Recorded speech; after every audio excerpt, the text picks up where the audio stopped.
Oke, selamat malam. Semoga teman-teman sehat selalu. Untuk pertemuan kali ini kita akan membahas mengenai version control, Git, dan Docker. Walaupun hujan di luar, kita tetap semangat ya teman-teman. Teman-teman ada yang tahu nggak kira-kira apa itu version control, Git, dan Docker ya?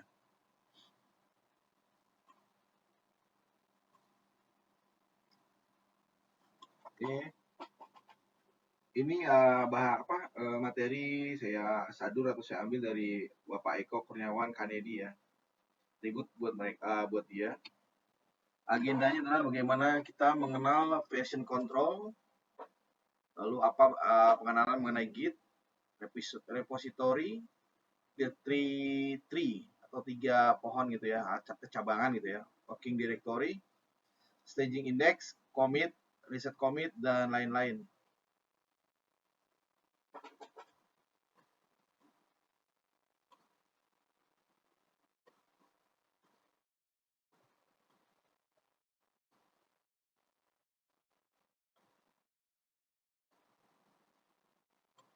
Oke, sekarang pengenalan version control. Sebelum digunakannya version control pada sistem, biasanya kita dalam mengerjakan sesuatu, khususnya pembangunan sebuah sistem informasi atau aplikasi ya, sering kali kita melakukan revisi atas misalnya coding-coding yang salah gitu kan. Atau juga misalkan contoh membuat dokumen proposal atau skripsi.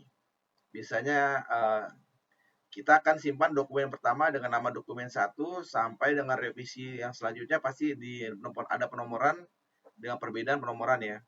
Biar kita akan tahu apa increment atau perubahan daripada data tersebut atau file tersebut.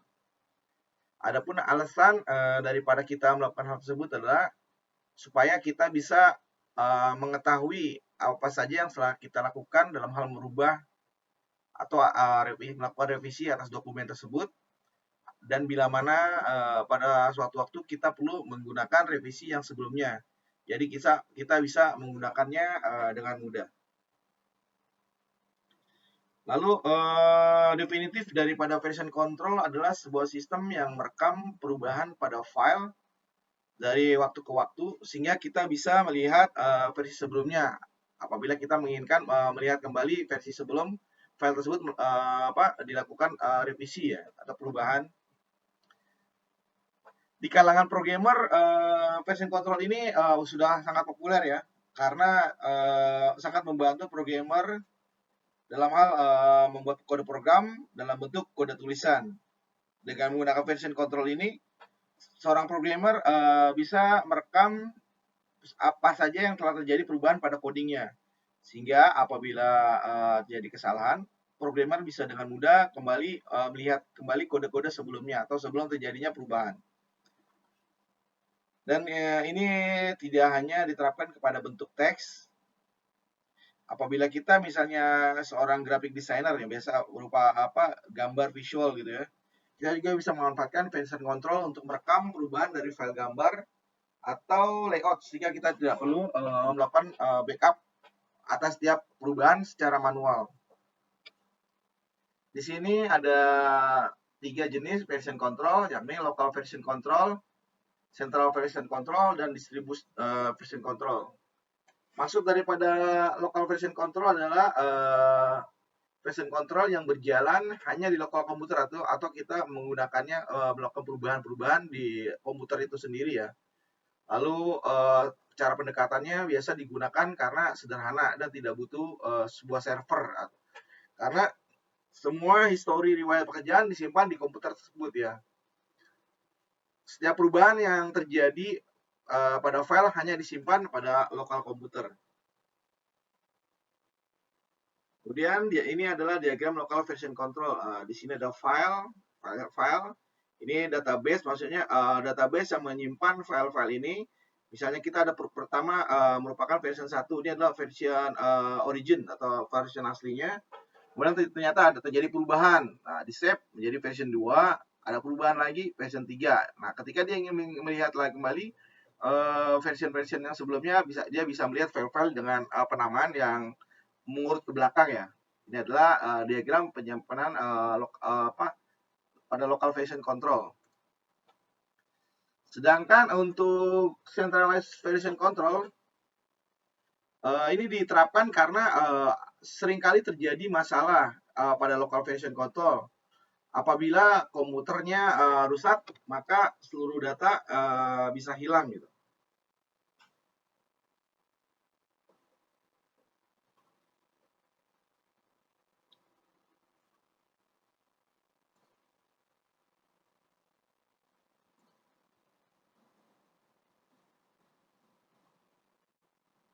Seluruh data bisa hilang. Selain itu agak sulit untuk berkolaborasi dengan pengguna lain jika file hanya di satu komputer. Biasanya kan kalau misalnya kita tersentralisasi atau file tersebut ada di sebuah server, kita bisa sharing ya dengan sharing resource gitu ya dengan pengguna lain yang satu tim lah dengan kita dalam hal project yang sama. Untuk menangani permasalahan tadi ya yang terjadi pada local version ya, apabila komputer rusak gitu kan ya, maka kita bisa menerapkan metode centralized version control. Centralized version control ini menyimpan seluruh data revisi di server. Jadi setiap perubahan-perubahan yang ada pada file 1, file 2, file 3 sampai file seterusnya sampai file final itu didapat pada server ya, bukan ada di lokal server lagi. Di mana pengguna bisa mengakses data ke server dalam hal untuk mengetahui atau melihat kembali file-file yang sudah dibuat. Akan tetapi di sini ada kekurangannya gitu kan. Apabila pengguna offline atau tidak terkoneksi dengan jaringan minimal ya, mereka tidak bisa melihat riwayat file karena semua riwayat hanya ada di server. Jadi dia ketergantungan kepada sebuah jaringan, baik jaringan lokal maupun jaringan publik atau internet. Apabila terjadi down pada server, maka semua pengguna yang mengakses file tersebut tidak bisa melakukan perubahan dan melihat kembali revisi-revisi file yang sudah dibuat ya. Contoh central version control adalah merupakan subversion. Nah, ini adalah diagram daripada centralized version control. Ini misalnya nih ada komputer satu, komputer ini berbagi file. Jadi ini ada misalnya dua user ini di komputer yang berbeda ya. Ini ada file yang dikerjakan bersama-sama. Kemudian ini adalah version control server berupa database yang menyimpan file-file tersebut. Nah, di sini ada version 1, version 2, version 3. Nah, dia karena terkoneksi dengan jaringan, mereka maka bisa berkolaborasi ya untuk melakukan editing atau melakukan penamaan pembuatan file baru pada server tersebut. Tapi ketika jaringannya down ya, ya pasti untuk melakukan edit maupun melihat kembali revisi-revisi yang terjadi itu sudah tidak bisa dilakukan ya. Kemudian metode yang berikutnya adalah distribute version control. Distribute version control adalah alternatif lain dari centralized version control.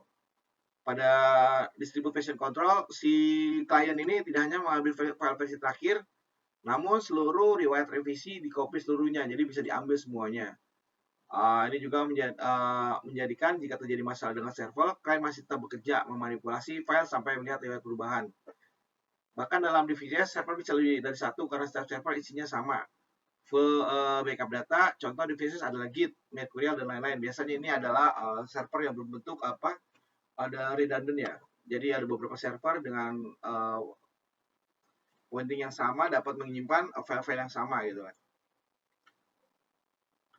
Nah, ini adalah gambaran diagram distribute version control. Ini komputer A atau si A yang menggunakan komputer, ini komputer B. Ini full versionnya. Nah, server filenya seperti ini ya.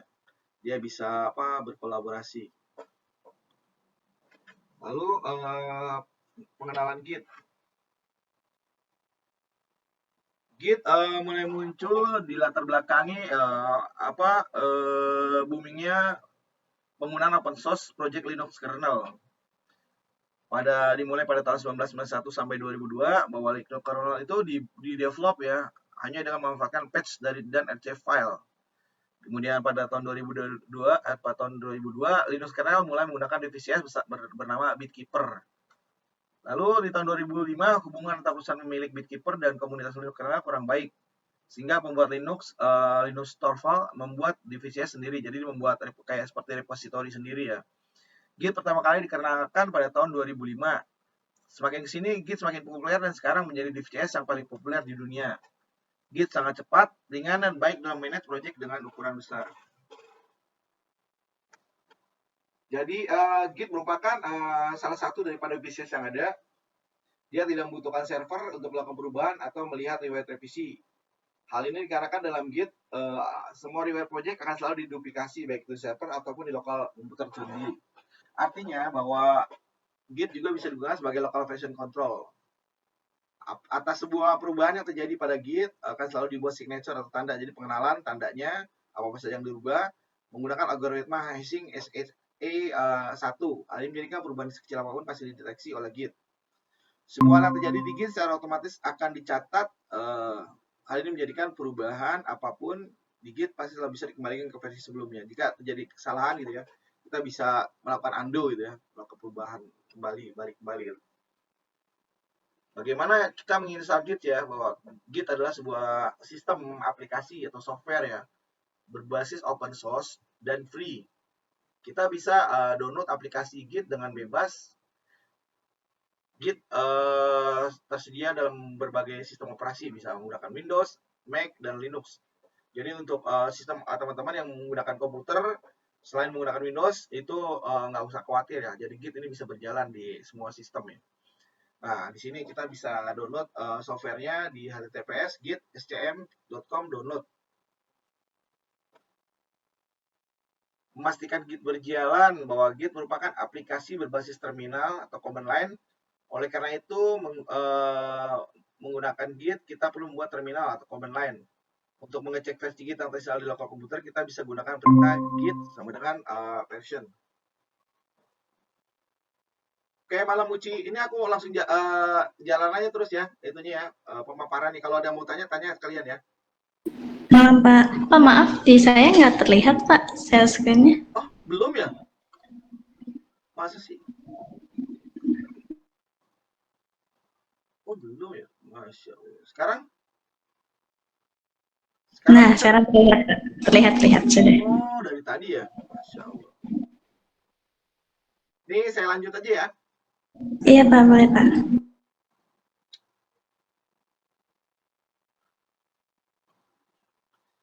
Sekarang masih kelihatan kan? Nggak kelihatan Pak. Oh, nggak Tadi kelihatan lagi? udah. Iya. Oh, hilang lagi ya? Aduh, bisa sih. Kok bisa hilang sih? Nah, coba kalau begini. Oke, ini deh screen 2 ya.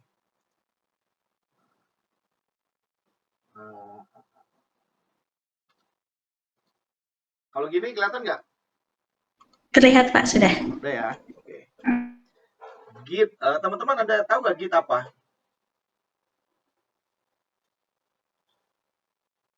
Dari PPT itu sih aplikasi ya Pak. Iya, aplikasi dia. Jadi dia untuk membantu programmer dalam hal membuat codingan ya. Codingannya itu bisa disimpan di repository lokal, juga bisa disimpan di repository server ataupun juga di server global ya atau internet.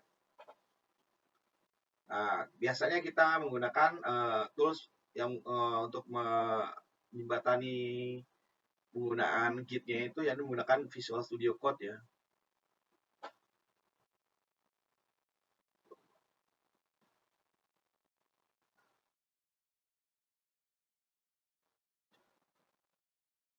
Jadi di Visual Studio Code-nya itu bisa teman-teman install code, terus install di pad-nya di mana gitu kan. Nah,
Kemudian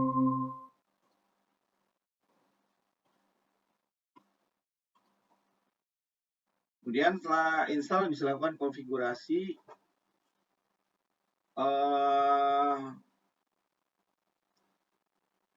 Hal pertama kali kita lakukan adalah konfigurasi. Yang paling utama yang perlu kita konfigurasi di awal adalah username dan user email.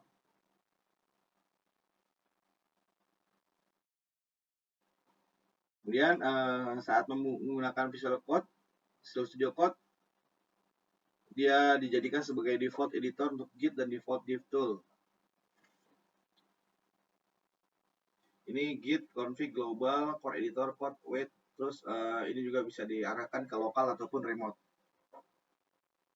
Dan untuk melihat seluruh configuration-nya bisa kita coba memanggil git config list dash soul origin, lihat file sebelumnya gitu kan. Kemudian repository merupakan sebutan project di Git. Jadi kita ketika membuat sebuah project gitu ya, kita kumpulkan file-file yang ada di situ dalam satu repository ya, dimana kita bisa melakukan perubahan-perubahan. Kemudian kita bisa membuat folder kosong atau folder yang sudah berisi file lalu membuatnya sebagai Git repository, atau kita bisa melakukan clone Git repository yang sudah ada dari server Git.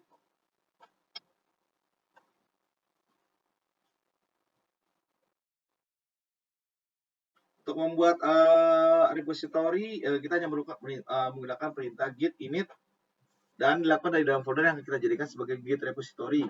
Setelah membuat Git repository, kita bisa lihat ada folder baru dengan nama git.git merupakan folder yang berisikan database Git. Jangan sampai kita membuat data yang terdapat pada folder.git. Nah, kode git init ini pembuatan folder baru ya. Belajar Git dasar ini adalah repository yang akan dibuat bernama belajar Git dasar ya.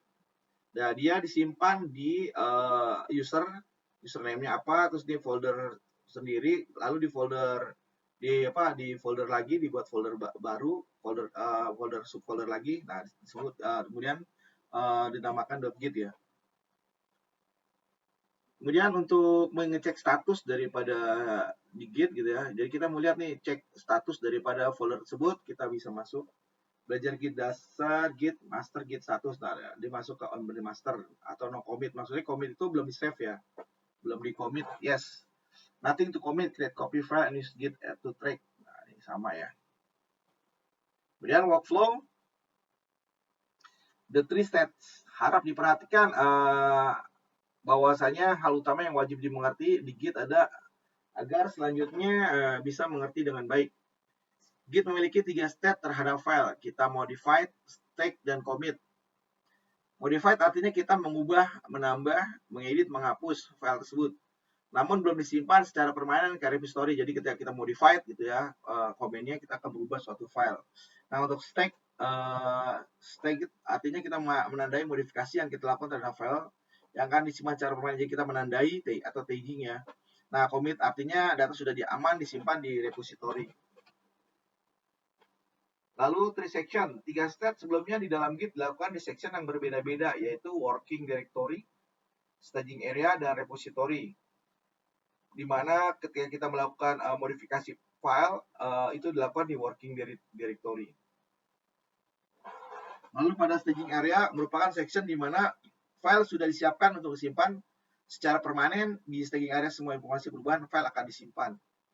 Sedang repository adalah tempat di mana semua file dan database riwayat versi file disimpan. Nah, ini adalah contoh diagram the tree gitu ya.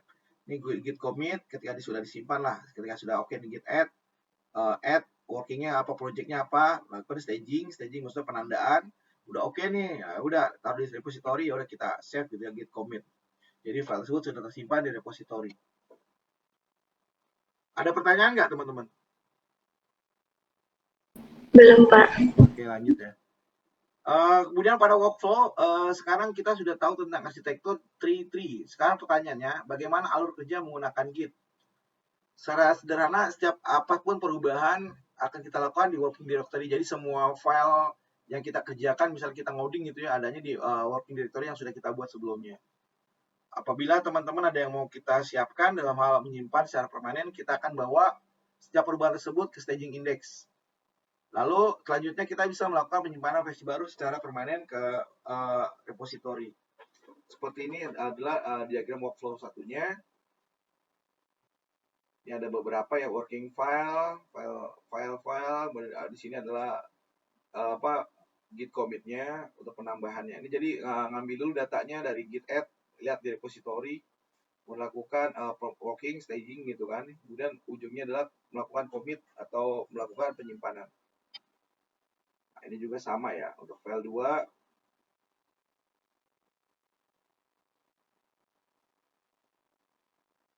Nah, untuk pada materi sebelumnya kita selalu menyebut versi pada perubahan file. Adapun pada kebenarannya setiap perubahan yang dilakukan bisa jadi dilakukan secara bersamaan untuk beberapa file.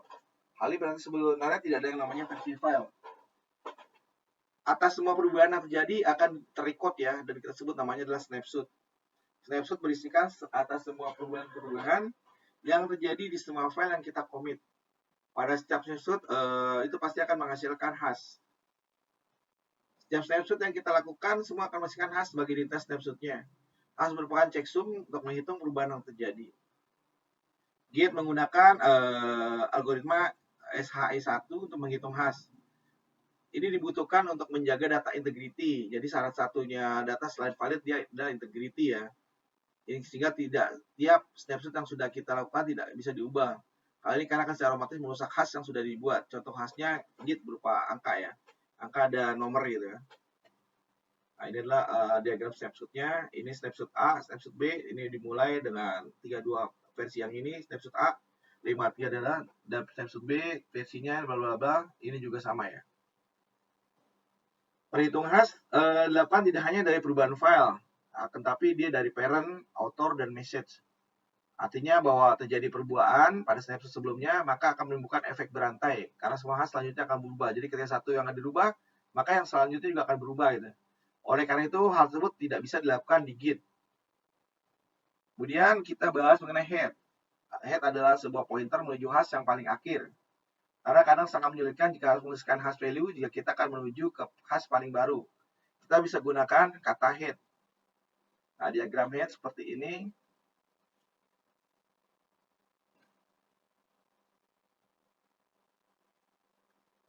Nah, bagaimana menambah file? Dalam hal kita menambah file baru ke repository yang sudah kita buat tadi, kita cukup tambahkan filenya saja. Jadi kita bisa create ataupun bisa kita copy ke dalam repository tersebut. Secara otomatis, file yang kita tambahkan awalnya akan berada di working directory. Setelah default saat menambah file baru. File tersebut tidak akan di-track perubahannya, agar perubahan di-track. Kita harus dipindahkan dari working directory ke staging index. Jadi ketika perubahan itu mau di-track di-track perubahannya, jadi kita harus memindahkan dari working directory ke staging index. Ini adalah contoh dari kode untrack file. Ini coba nih kita masuk ke filenya, ke foldernya, kita git status ya. Jadi statusnya masih di branch master. Kemudian untrack file, kemudian dia diminta to include in what will be commit. Jadi kita pilih file 1.txt. Nothing add to commit but untrack file present use git add to track. Jadi belajar ini masuk lagi ke dalam si folder tersebut. Kemudian memindahkan staging ke index. Nah, kita masih masuk di folder tersebut. Kita git add file 1, jadi kita panggil nih si add 1. Kemudian kita lihat nih statusnya. Dia masih berada di branch master gitu ya. Kemudian check to be commit. Seperti ini, use git rm catch file to inspect. Jadi new filenya file txt.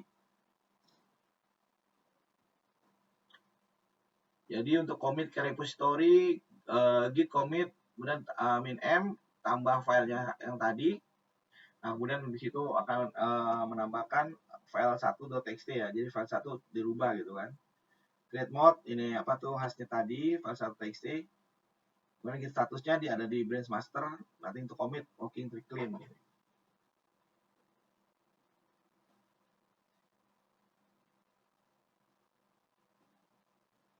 Kemudian bagaimana mengubah file? Untuk melakukan perubahan pada file, kita cukup lakukan perubahan file terhadap file yang sudah ada di repository. Secara otomatis Git bisa mendeteksi perubahan. Sama sepertinya ketika kita menambahkan file pada folder biasa ya.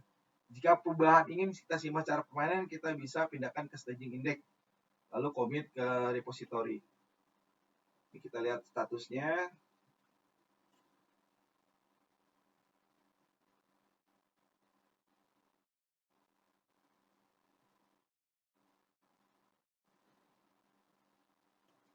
Kemudian ketika kita melihat perubahan file, ketika kita melakukan perubahan, Git secara otomatis mendeteksi bahwa file tersebut berubah. Apabila kita ingin melihat perubahan yang terjadi, kita juga bisa menggunakan Git untuk melihat perubahannya dengan perintah git diff. Nah, diff git file txt b index. Jadi filenya A file txt, B file 3 txt. Ini adalah file 3. New line at n. Ini adalah file 3. Menambah baris di file 3. Kemudian untuk menghapus file dari repository, kita cukup lakukan delete filenya di foldernya. Secara otomatis kita akan mendeteksi file yang hilang. Sama seperti kita menambah atau menghapus.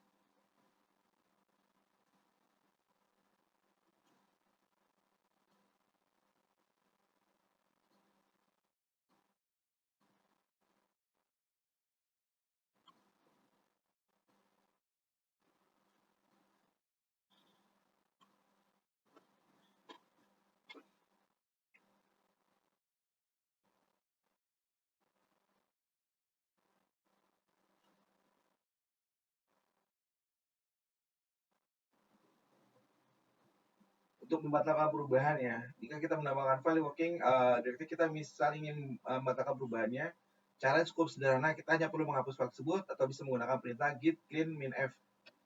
Lalu membatalkan perubahan file, kita ingin membatalkan perubahan file yang telah kita lakukan, kita bisa menggunakan perintah git restore nama filenya apa gitu.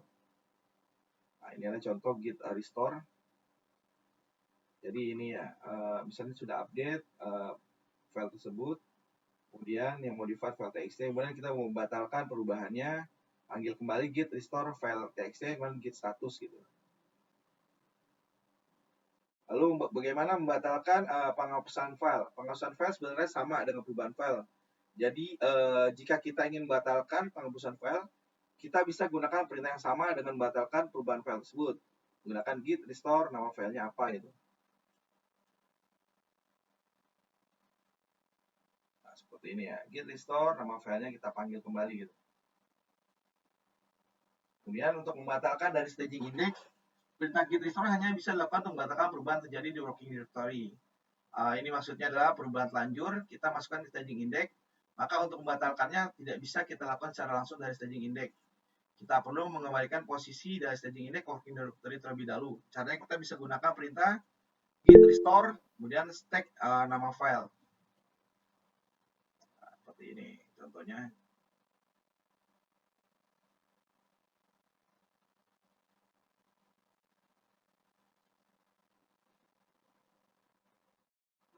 Ini git status ya, tadi kan salah staging indexnya, ternyata salah page-nya. Kemudian kita bisa pakai git restore staging filenya apa gitu kan. Ini sudah ke delete gitu. Kita mau panggil kembali datanya, kita panggil git restore stack file 1.txt. Kita lihat lagi statusnya seperti apa. Kemudian bagaimana membatalkan yang sudah kita commit gitu ya. Bagaimana jika perubahan yang kita lakukan terlanjur di commit atau tersave. Tidak ada cara yang bisa kita lakukan jika perubahan terlanjur di commitnya. Yang bisa kita lakukan dengan dua cara, rollback commit atau revert commit. Keduanya tersebut akan kita bahas pada materi selanjutnya ya. Commit log. Git adalah distribute version control, artinya walaupun kita repository lokal komputer kita, semua riwayat perubahan disimpan di komputer kita. Adapun terdapat kekurangan, menjadi makin lama repository akan semakin besar ukurannya. Namun di sini adalah keuntungannya, kita bisa melihat semua riwayat commit atau disebut commit log. Untuk melihat commit log, kita bisa gunakan perintah git log. Nah, ini log-lognya seperti ini.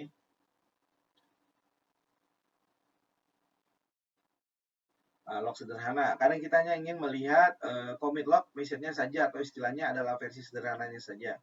Untuk melakukan ini, kita bisa gunakan perintah git log one line.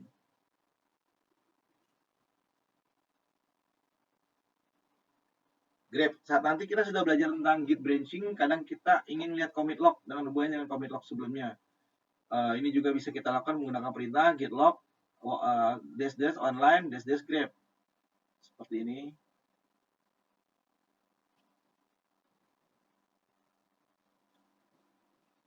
Nah, ini adalah contoh Git grep conflict. Jadi di situ bisa kelihatan ya riwayat-riwayatnya. Untuk melihat detail commit, kadang-kadang kita ingin melihat detail apa saja yang perubahan terjadi pada sebuah commit ya. Untuk melakukannya kita bisa menggunakan perintah git show hash. Nah, ini akan muncul commitnya seperti ini. Compare commit, Git memiliki fitur untuk membandingkan antar commit dengan commit lainnya. Tapi tidak boleh jadi pengertian yang salah ya. Bagaimana kita membandingkan di sini dengan membandingkan snapshot hasil commit, bukan perubahan yang terjadi antara commit. Misal pada commit sebelumnya kita pernah menambahkan file 3 txt, namun jika kita bandingkan antara commit pertama dan terakhir pada headnya, hasilnya adalah perbandingan antara file 1 dan file 2 tidak ada file 3. Hal ini dikarenakan membandingkan commit bukanlah membandingkan perubahan yang pernah terjadi, melainkan membandingkan hasil di commit. Untuk membandingkan commit, kita bisa gunakan perintah git diff h1 h2. Inilah hasilnya. Nah, untuk diff tool, sebelumnya kita sudah melakukan pengaturan menggunakan Visual Studio Code untuk melihat diff. Jika kita ingin menggunakan Visual Studio Code untuk melihat perbedaan antar commit, kita bisa gunakan perintah git diff tool h1 h2. Nah, ini adalah git tool Visual Studio Code. Yang menarik di Git adalah Git bisa mendeteksi apa saja yang terjadi perubahan, misalnya perubahan nama. Secara simpelnya, sebenarnya rename file merupakan operasi gabungan antara hapus file, lalu menambah file baru dengan isi yang sama. Namun Git bisa otomatis mendeteksi jika terjadi perubahan nama file karena isi file sebagian besar masih sama. Nah, inilah kita coba melihat status daripada file-file yang ada di repository tersebut. Nah, ini status stagingnya. Nah, ini adalah fitur pada Git juga, reset commit. Nah, ketika kita sudah membatalkan perubahan, namun ternyata perubahan sudah terlanjur kita commit ke repository. Nah, untuk hal tersebut, kita bisa melakukan reset commit. Reset commit merupakan mekanisme di mana kita menggeser head pointer ke posisi commit. Yang kita mau adanya commit selanjutnya akan dilakukan pada posisi head baru. Untuk melakukan reset commit, kita bisa gunakan perintah git reset, modenya apa, hash. Ada beberapa mode pengaturan melakukan reset commit. Nah, di sini ada contoh diagram git reset ya. Ini kan hash semua ya, hasil tadi ya, stagingnya. Mode git reset swap ada di sini maksudnya memindahkan pointer namun tidak melakukan perubahan apapun di staging index dan directory. Sedangkan mix default memindahkan head pointer mengubah staging index menjadi sama seperti dengan repository namun tidak mengubah apapun di working directory. Sedangkan hard memindahkan head pointer dan mengubah staging index working directory ini yang tadi ya modelnya itu ya.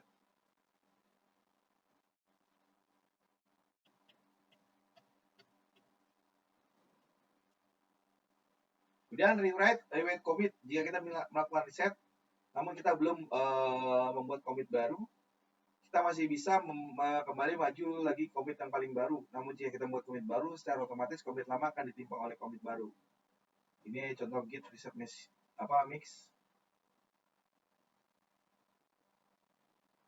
Ini untuk yang hard. Kemudian mn commit. Kadang saat sudah melakukan commit, mungkin ada beberapa hal yang terlupakan. Kemudian kita biasanya lakukan reset commit sebelumnya, lalu tambahkan perubahan yang terlupakan, lalu kita commit ulang. Kegiatan tersebut bisa dilakukan tanpa manual, melakukan cara bisa menggunakan perintah git commit amin. Perlu diingat, mn akan mengubahkan hasil commit karena data perubahan di commit akan bertambah.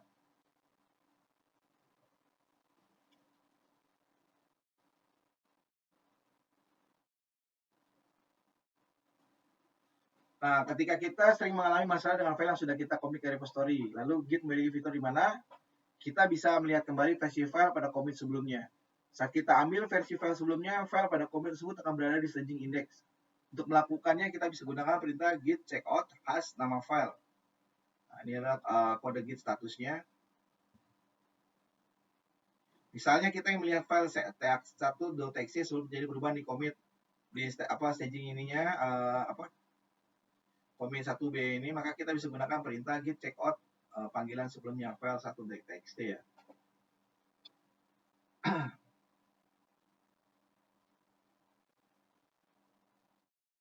Kemudian Git juga memiliki fitur seperti mesin waktu, di mana kita bisa kembali pada snapshot sebelumnya. Kita bisa tentukan kemana tujuan snapshot. Kita hanya dengan menggunakan hash commit. cara jika kita ingin menuju ke snapshot tertentu cukup gunakan perintah git checkout hash. Jika ingin kembali ke paling awal, kita bisa gunakan perintah git checkout nama branch-nya apa itu. Jadi ini nama branch-nya adalah master ya.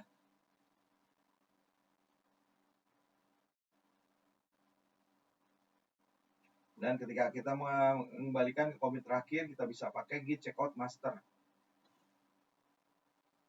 Lalu git juga memiliki fitur revert ya, yakni fitur untuk membatalkan commit yang sudah kita lakukan dengan cara membuat commit baru yang membatalkan commit sebelumnya. Misalnya saat kita melakukan commit data perubahan dari teks echo menjadi eka, kemudian kita revert, secara otomatis akan membuat commit baru dengan melakukan perubahan dari echo ke echo. Untuk melakukan revert commit, kita bisa gunakan perintah git reverse hash. Revert hash. Oke, contohnya misal kita akan revert commit melakukan rename dari file 2 txt menjadi file strip underscore 2 txt. Contohnya add file 3 txt ya. Mengubah file 2 txt menjadi file 2 txt, lalu menghapus file 3 txt, perubahan di file 1 txt dan file 2, perubahan di file. Kemudian kode git revertnya git revert kita cari ya, ini yang ini kan, B34DC9A. Maka dia akan merevert kembali menjadi file 2 txt ya. Kemudian setelah revert, mengubah file txt menjadi file underscore txt ya. Kadang saat membuat aplikasi, tidak semua file ingin kita track di Git. Contoh seperti file log, hasil kompilasi, kadang itu tidak butuh di track di Git. Git memiliki fitur ignore, di mana kita bisa meminta Git secara otomatis tidak men-track file di Git. Bagaimana caranya? Caranya kita bisa tambahkan file git ignore di repository. Lalu kita bisa tambahkan tiap baris di file Git. Terus isikan file atau folder yang tidak ingin kita track. Contohnya kode file git ignore ya. Jadi log, backup, dan file gitu. Nah, ini ada beberapa ya.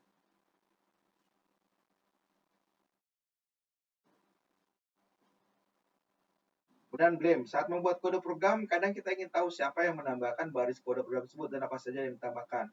Git memiliki fitur yang bernama blame. Ini juga mencari tahu siapa yang menambah perubahan pada. Jadi terjadi biasanya ketika kita mengkolaborasikan file tersebut dengan menggunakan server ya atau jaringan ya. Jadi bekerja bersama-sama. Jadi kita tahu apa-apa saja yang sudah dirubah oleh user tersebut.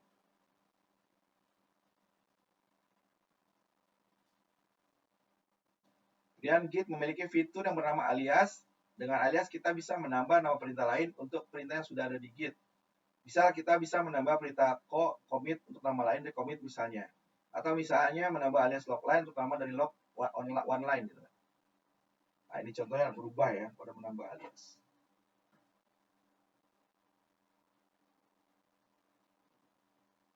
Sampai sini ada pertanyaan nggak teman-teman? Jadi Git itu bisa kita gunakan dalam hal kita melakukan penulisan ya, mulai coding ya, codingan, di mana suatu saat kita bisa merubah atau ketika kita ingin mengembalikan file tersebut atau coding tersebut ke file yang aslinya seperti itu.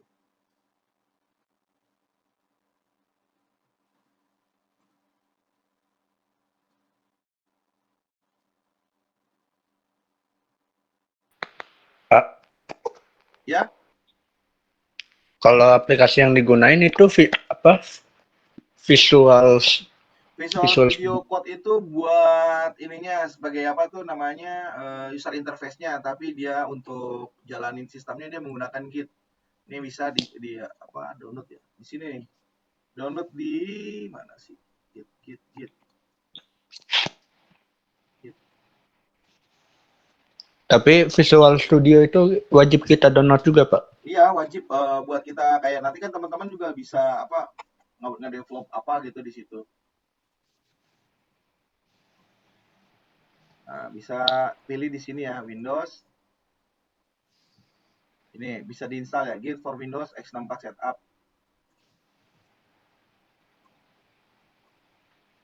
Selain gitu. Bisa juga ngerjain di Visual Studio Code atau bisa juga menggunakan CMD, Command Prompt. Tapi saya sarankan biar lebih terapi gitu ya, bisa pakai Visual Studio Code aja.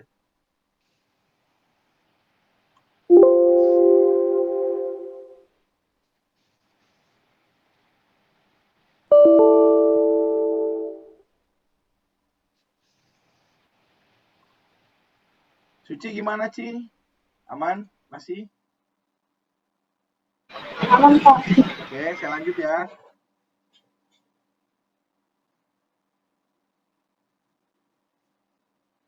Ini penambahan materi aja mengenai Git ya. Ini adalah contoh misalnya ketika kita belum menggunakan Git ya. Jadi kita nge-edit file-file tersebut menggunakan tugas akhir revisi sampai terakhir lulus gitu ya.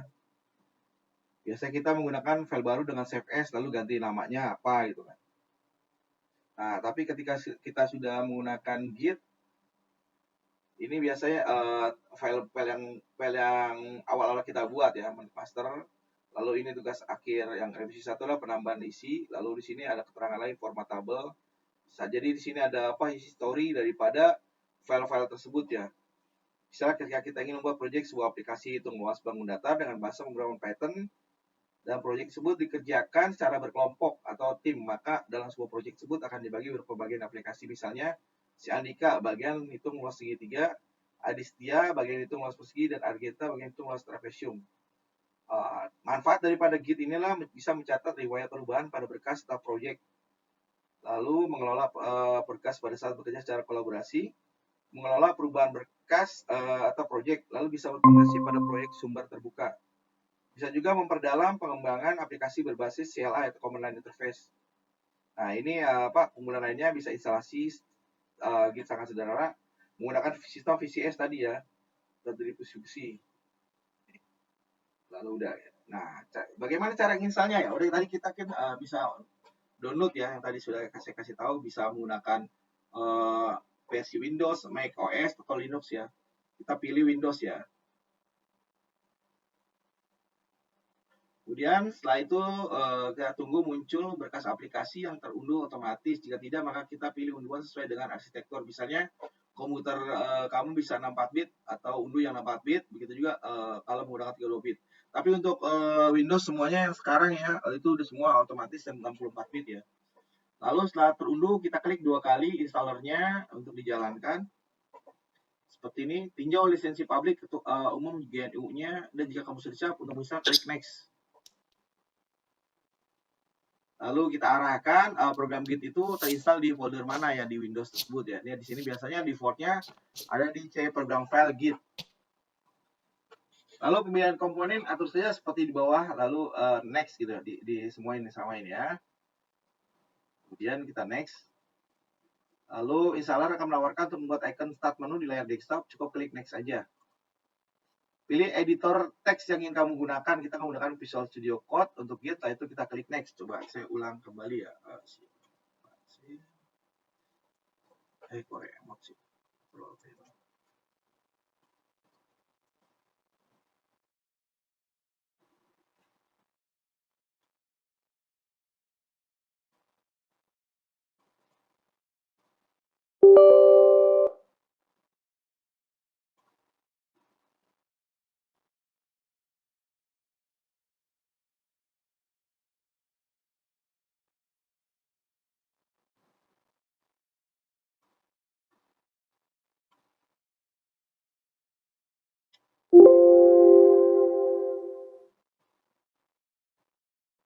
Ini ya, Git.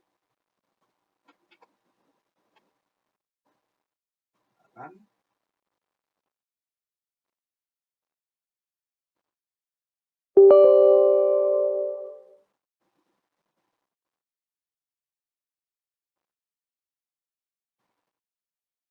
Kita klik next. Nah, ini program filenya dia sudah tentukan folder Git ya, otomatis ke defaultnya. Kita bisa. Oke, seperti ini. Next. Nah, dia otomatis ya foldernya Git. Lalu kita bisa pakai pilihannya Visual Studio Code ya, as Git default editor.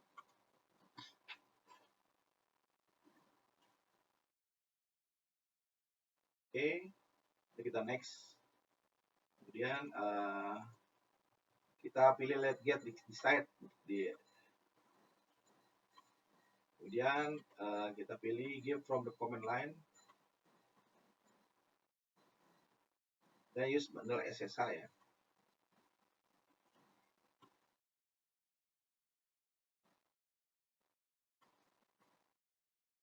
Dan SSH library-nya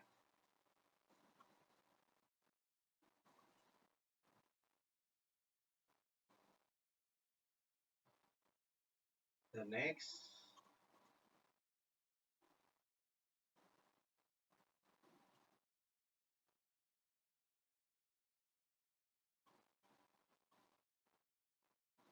Seperti ini.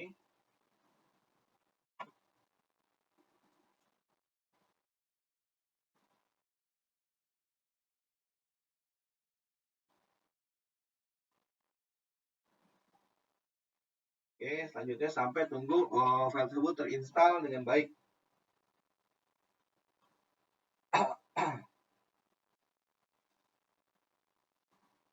Kemudian ketika file installer tersebut sudah terinstall, maka teman-teman bisa lihat ya di menu start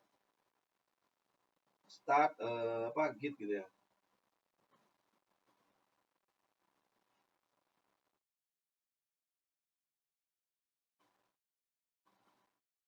Kemudian kita bisa ketik perintah git versionnya.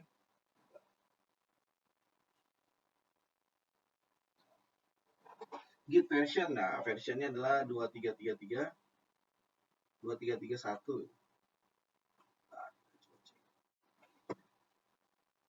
Teman-teman komputernya udah terinstall Visual Studio Code semua ya? Sama apa? Ini juga diinstal ya, si Git-nya ini ya. Nanti teman-teman pasti kepake kalau teman-teman nanti kan ke depannya mau jadi seorang developer gitu kan.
Kita lihat versionnya, Git.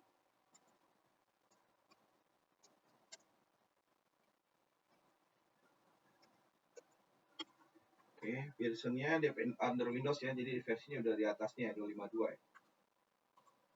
Oke, teman-teman bisa buat juga akun GitHub, kemudian klik sign up, lalu lengkapi form pendaftaran sebagai username, password dan lain-lain, dan masukkan kode verifikasi yang tadi kirim email yang telah didaftarkan. Nah, udah bikin GitHub tersebut.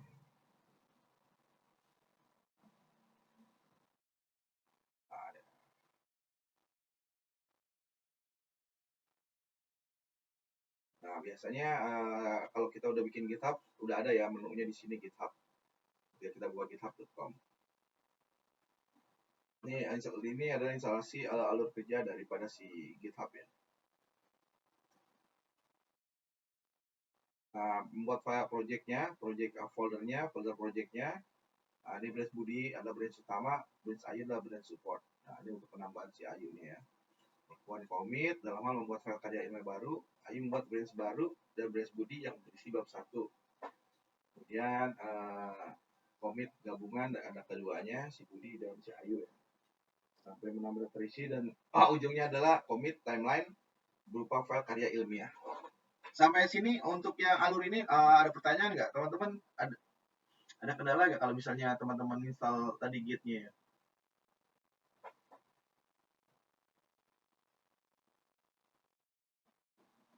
Oh nggak ada, ya saya lanjutkan aja ya. Nah inilah contoh pengerjaan proyek pembuatan jurnal karya ilmiah menggunakan Git, yang mana proyek itu dikerjakan oleh 2 orang, yakni Budi dan Ayu. Jadi mereka sepakat mengerjakan menggunakan Git sekaligus melakukan pembagian tugas masing-masing. Pertama yang Budi lakukan yaitu membuat repository di GitHub. Jadi kita buat dulu yang akun di GitHub masing-masing. Si Ayu dan si Budi itu memiliki akun sebagai akun di GitHub masing-masingnya, di mana kedua ini berperan sebagai kontributor atau kolaborator dalam repository yang baru saja dibuat dalam proyek karya ilmiah. Nah, untuk pembagian tugasnya telah diberikan. Budi mengerjakan bab 1, bab 4, bab 5, sedangkan Ayu mengerjakan bab 2, bab 3, dan daftar isi. Di mana awalnya repository hanya memiliki satu cabang kerja utama, yaitu branch Budi. Lalu setelah Budi melakukan commit pertama, di mana pada commit tersebut, Budi membuat file baru ya, berisi bab 1. Sedangkan Ayu melakukan pembuatan branch baru, yaitu branch support dengan commit baru saja dilakukan Budi. Kemudian Ayu mengerjakan bagian tugasnya. Mereka mengerjakan proyek tersebut secara paralel. Nah, di saat Ayu masuk mengerjakan tugasnya, Budi melakukan pembaruan terhadap tugas di bab 1 melakukan revisi. Lalu Ayu selesai mengerjakan bab 2 dan bab 3, mereka melakukan match untuk menggabungkan bab 1, bab 2, dan bab 3 ya. Lalu Budi melanjutkan tugas untuk membuat bab 4 dan bab 5 dan seterusnya. Kemudian setelah selesai mengerjakan daftar isi dengan fitur merge Budi dan Ayu dapat menggabungkan cabang kerja brand, sehingga hasil kerja dari cabang yang akan di-merge akan bergabung ke dalam cabang kerja utama. Dengan begitu, mereka pun melakukan merger atau penggabungan kerja antara pekerjaan Budi dan pekerjaan Ayu. Dan hasil merge tersebut membentuk file karya ilmiah yang lengkap dan utuh. Nah, ini adalah berupa ilustrasi ya daripada gambaran cara kerja dari Git. Nah, ini adalah contoh bekerja dengan Git dan GitHub untuk project. Sebelum kita mulai melakukan hal dengan di Git dan GitHub, kita akan mencoba membuat sebuah program bernama FunSpace with Python. Program ini dibuat untuk menghitung luas bangun datar untuk pertama kalinya. Kita akan membuat sendiri individu. Setelah itu nanti kita melakukan kolaborasi. Persiapan project aplikasinya laptop dengan OS Windows yang sudah terinstall Git. Jadi nanti teman-teman bisa install Git-nya ya. Lalu memiliki akun GitHub, terus memiliki koneksi internet setelah menginstal kode editor Visual Studio Code. Pertama, buat folder baru bernama FunSpace dan buka di Visual Studio Code. Coba buat folder.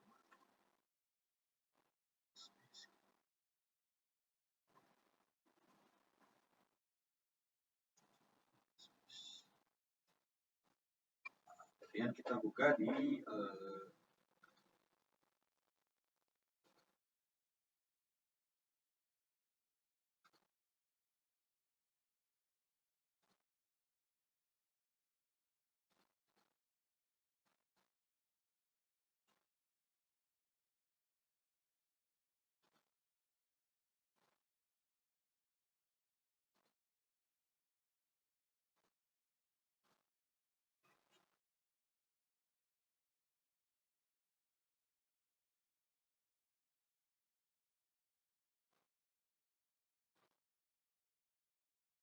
folder baru yang kita panggil ke apa?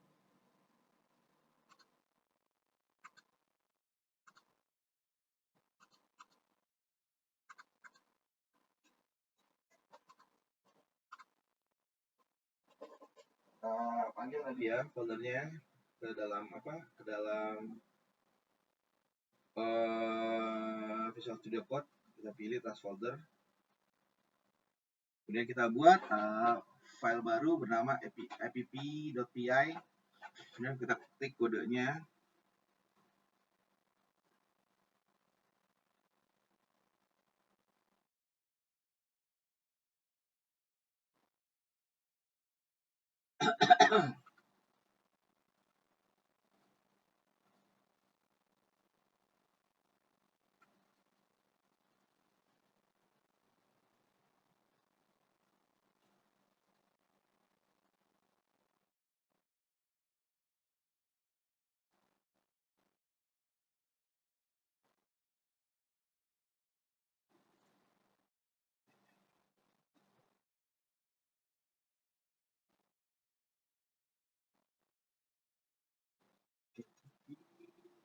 Input,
masukkan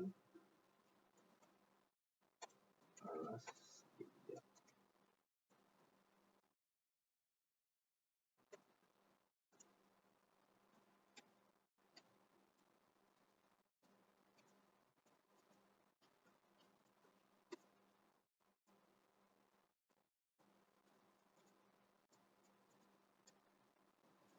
Alas segitiga.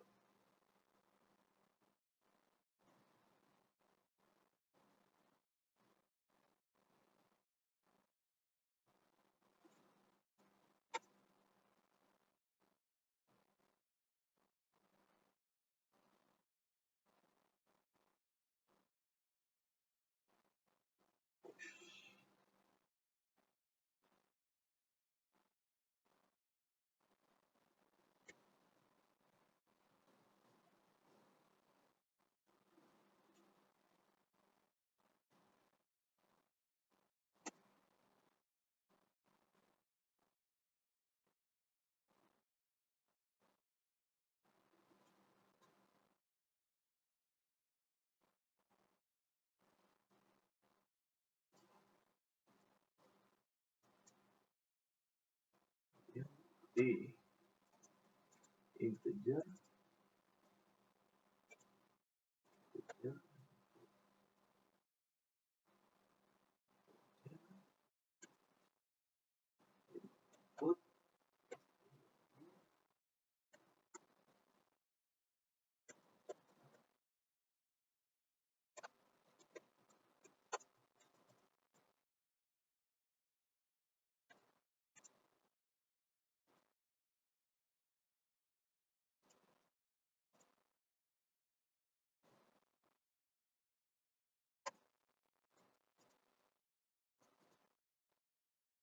luasnya atau perhitungannya A kali T bagi 2. Tampilkan hasilnya dengan luas segitiga adalah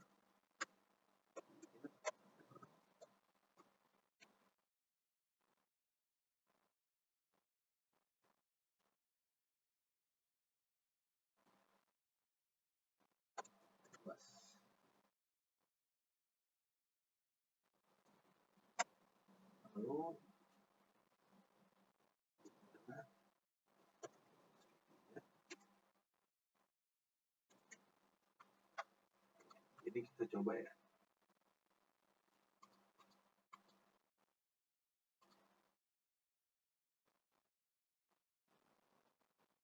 Coba kita jalankan.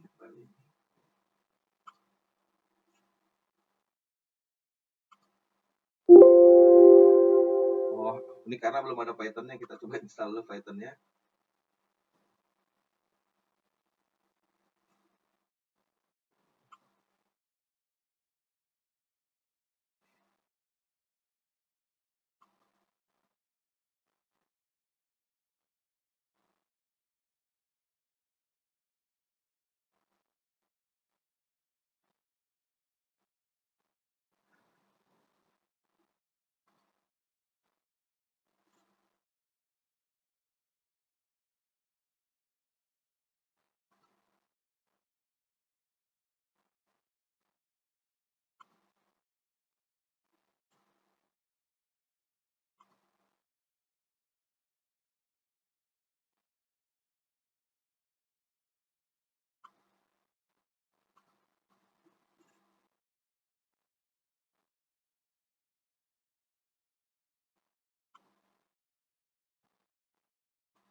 Oke, kita lanjut aja dulu ya. Nanti teman-teman bisa coba di rumah ya. Ternyata belum bisa jalan karena belum terinstall atau tercombine dengan Visual Studio Code untuk Python-nya ya. Kemudian kita udah buat ini ya. Kemudian kita ada tugas lain, maka program aplikasinya tidak bisa lanjutkan. Tapi kita ingin program aplikasi itu bisa disimpan dengan aman. Dan suatu saat kita akan bisa memanggilnya lagi ya dengan cara kita mengelola source code dan kita buat dulu repository di GitHub. Repository adalah folder untuk menyimpan berkas project kita secara online. Bahkan setiap perubahannya akan disimpan secara otomatis. Seperti membuat folder di Google Drive atau OneDrive. Nah, kita ke github.com dulu. Kemudian ketika kita sudah download, melakukan login segala macam, kita akan berada pada dashboard GitHub. Nah, inilah contoh membuat create repository-nya. Kita klik create repository. Nah, kita buat repository baru pada GitHub tersebut yang pada GitHub akun GitHub kita tersebut. Kemudian kita samakan aja folder yang kita buat tadi di lokal, paste di pada GitHub-nya. Lalu deskripsikan source code aplikasi itu ngelos bangun data. Lalu repository visibility-nya privat, hanya bisa diakses oleh pemilik atau maksudnya kita yang buat. Public bisa diakses oleh banyak orang ya, dari mana siapa aja. Kemudian additional option, dia bisa berapa tambahnya, ada add readme file, memberisi repository secara detail dengan readme. Add get ignore, jika yang didapatkan maka perubahan tidak akan dicatat oleh sistem Git. Choose license, memilih jenis lisensi untuk repository project tersebut. Nah, ini pada menu repository di GitHub-nya ya. Ini sudah buat kan, kita pilih public ya, bisa jadi bisa dibuat dilihat oleh semua orang gitu ya. Setelah semua diisi, maka kita klik create repository ya. Maka tampilannya akan seperti di bawah ini. Kemudian kita minimize browser kita dan abaikan saja, tapi jangan close browsernya. Buka Git Bash yang tadi ya, Git Bash yang tadi saya contohkan. Setelah terbuka, kita konfigurasi Git terlebih dahulu. Terdapat beberapa konfigurasi siapkan. Sebelum mulai menggunakan Git, silakan lakukan konfigurasi dan perintah berikut. Git config global username. Nah, masukkan username akun GitHub atau akun yang kita buat tadi sebelumnya. Akun GitHub kita, kemudian tekan enter, lalu masukkan kembali perintah berikut dan enter. Git config global user email, maksudnya email yang kita terdaftarkan di GitHub. Lalu pada nama email ini silakan ganti dengan email yang teman-teman punya daftarkan di GitHub ya. Jika sudah, mari kita cek apakah config-nya sudah tersimpan atau belum menggunakan perintah git config strip list. Nah, kita coba cek nanti di sini tampilannya. Nah, ini udah ada ya user. Jika tampil seperti gambar di atas, maka selamat, konfigurasi Git komputer lokal telah berhasil. Sekarang kita mulai mengunggah berkas project aplikasi kita ke dalam Git. Kita sebut Git push. Masih di Git bash, kita harus masuk ke folder project kita melalui Git bash. Lakukan dengan perintah berikut ini secara satu persatu. Mana folder project yang kita buat tadi berada di desktop. CD desktop maksudnya masuk ke direktorinya. Kemudian kita lihat ls, maksudnya menampilkan isi folder CD, masuk lagi kepada folder file space yang kita buat. Karena saya tadi masuknya di dokumen, makanya saya masuk ke CD dokumen ya. Setelah masuk ke folder dengan git bash tersebut, selanjutnya kita akan membuat repository secara online di GitHub. Maka dari ini kita juga harus membuat repository secara lokal atau offline di komputer kita. Agar nanti kita dihubungkan ke repository yang berada di GitHub. Untuk melakukannya, maka kita harus jalankan perintah berikut di git bash yang mendukung atau di git init. Maksudnya berfungsi untuk membuat repository secara offline di komputer lokal atau pada developer bisa menyebut sebuah inisiasi repo lokal. Apabila berhasil, maka akan seperti ini tampilannya. Selanjutnya buka browser yang telah dibuka tadi dan ketik perintah yang seperti ada di gambar di git bash, lalu tekan enter. Seperti ini tampilannya. Kemudian perintah git remote at origin, maksudnya ini menambahkan repository kita yang ada di GitHub ya. Jadi menghubungkan remote, menambahkan repository ke repository GitHub kita. Git remote at origin https apa gitu ya. Tadi folder kita apa, nama kita apa gitu kan.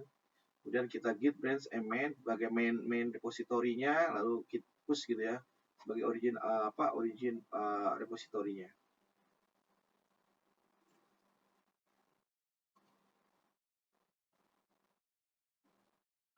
Lalu kita musikkan pada git agar setelah terhubung garis sebagai GitHub dan git milih jalur cabang git branch utama atau mn atau main yang ada di pusat GitHub. Kesimpulannya, kita menginstruksikan git bahwa setelah terhubung ke repo GitHub untuk masuk ke dalam repository melalui jalur cabang utama cabang atau branch main. Setelah itu ketik perintah di bawahnya ke git bash dan enter.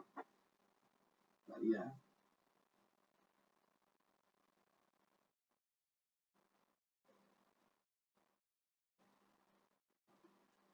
Jadi sebelumnya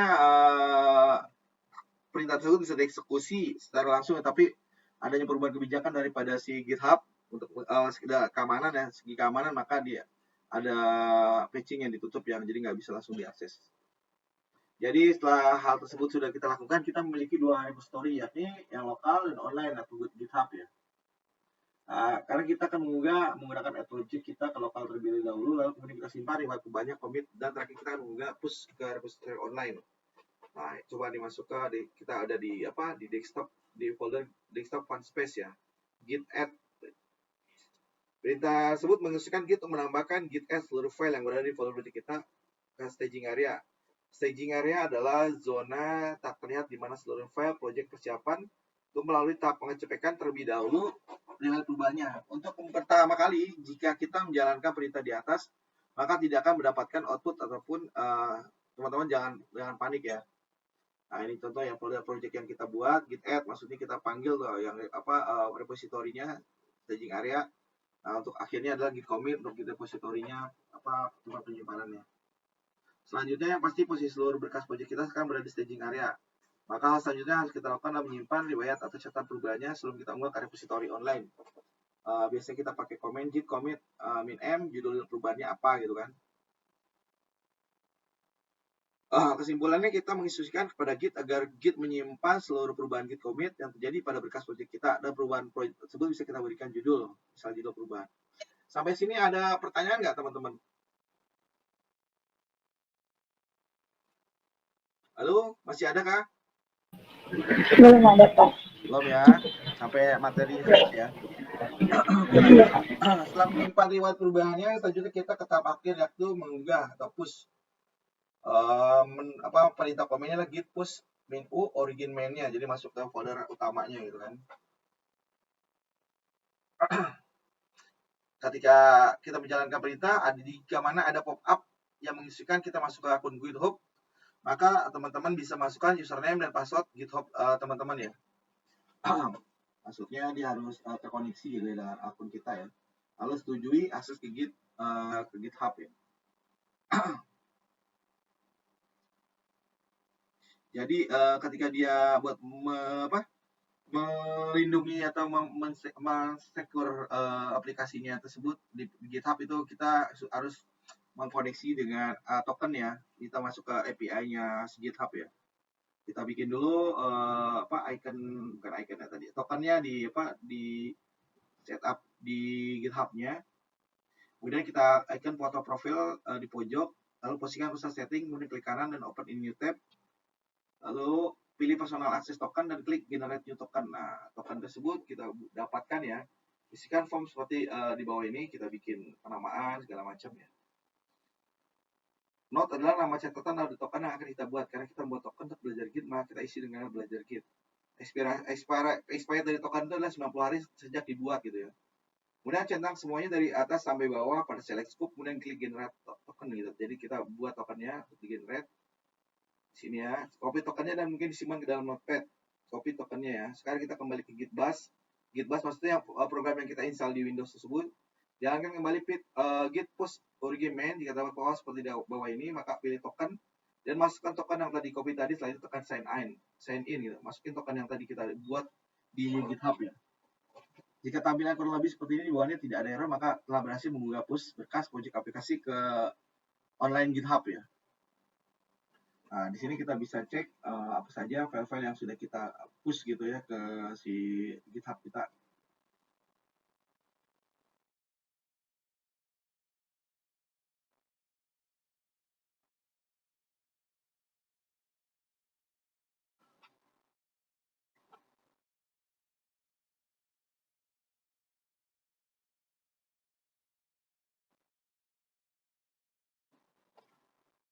Nah, sini bisa bekerja dengan Git dan GitHub, melakukan perubahan project. Kemudian buka project kita sebelumnya di Visual Studio Code, buka repository GitHub kita di browser. Kemudian buka Git Bash. Pertama kita tambah beberapa baris kode baru. Di sini kita akan membuat function untuk melakukan perhitungan luas persegi panjang ya. Tadi nanti teman-teman bisa. Tapi sebelum kalian install Python-nya dulu ya di melalui Visual Studio Code ya. Nanti bisa biar ketika script ini dijalankan di running maka dia akan jalan eksekusinya gitu.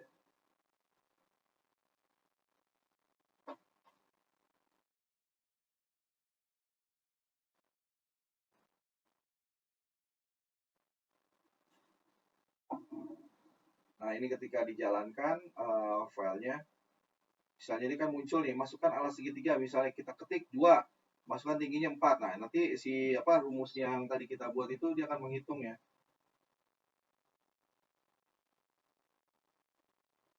Alas kali tinggi dibagi 2 gitu kan.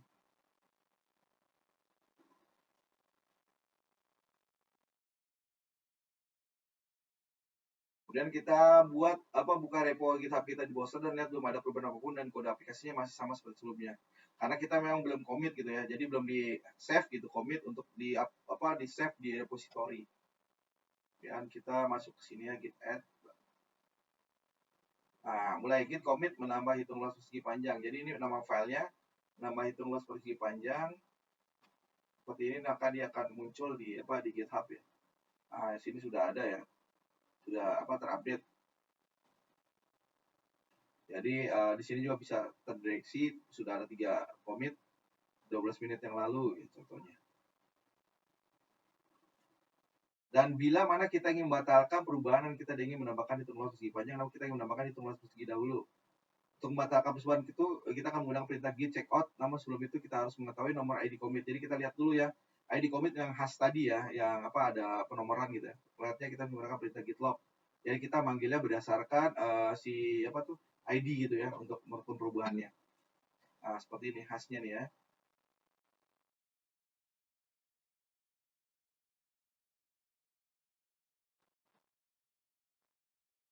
ID commit, author, date.